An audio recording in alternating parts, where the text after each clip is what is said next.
Hello friends, આજે આપણે બનાવીશું હાંડવો, વેજીટેબલ હાંડવો. તે માટે મેં દાળ ચોખાને પલાળી અને 6 થી 7 કલાક માટે દહીંમાં પલાળીને રહેવા દીધા છે. એમાં શાકભાજી જે એડ કરવાની છે તે જોઈ લઈશું. હાંડવામાં ઉમેરવા માટે મેં લીધી છે અહીંયા થોડું ગાજર છીણી લીધું છે, આદુ મરચાં લસણની પેસ્ટ છે, લીલા ધાણા છે અને દૂધી છે. ખૂબ જ સરસ ટેસ્ટ લાગે છે મિત્રો એમાં. તો આપણે બનાવીશું વેજીટેબલ હાંડવો. બધું એમાં એડ કરી દઈશું શાકભાજી.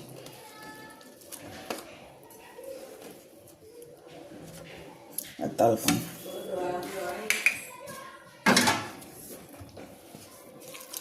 એક પેનમાં તેલ ગરમ કરવા મૂકી દઈશું. તો તૈયાર છે આપણું બેટર.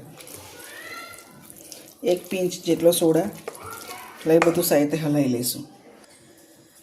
વેજીટેબલ આપણે લીધા છે મિત્રો, એટલે થોડા સોડા લઈશું, અડધી ચમચી જેટલા, 1 ચમચી જેટલું પાણી એડ કરી સાઈડે મિક્સ કરી લઈશું.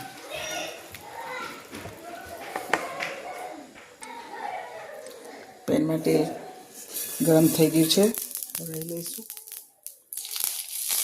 થોડી લીમડી લઈશું. હાંડવાનું બેટર છે એમાંથી થોડો હાંડવો રેડીશું. જેટલી થિકનેસ રાખવી હોય તમારે એટલી રાખવાની. ઉપરથી થોડા તલ સ્પ્રિંકલ કરીશું.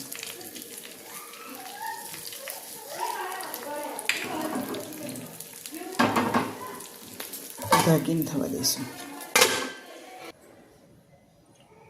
આપણે હાંડવો ચેક કરી લઈશું. લગભગ થઈ ગયો છે તો એને ઉલટાવી દઈશું. અને એક ટ્રીક હશે, જો આવી રીતે ઉલટાવવાનું થઈ જાય આમ કરી, જો રેડી જ થઈ ગયું છે. સર્વિંગ પ્લેટમાં લઈ લઈએ. આપણો હાંડવો બનીને રેડી છે. મેં એને ચણા મેથીનું અથાણું અને ગ્રીન ચટણી સાથે લીધો છે. તમે ચા, કોફી કે દૂધ સાથે પણ લઈ શકો છો. તમે જોઈ શકો છો જે આપણે શાકભાજી ઉમેર્યા છે તે ખૂબ જ હાંડવાને રીચ અને હેલ્ધી બનાવે છે.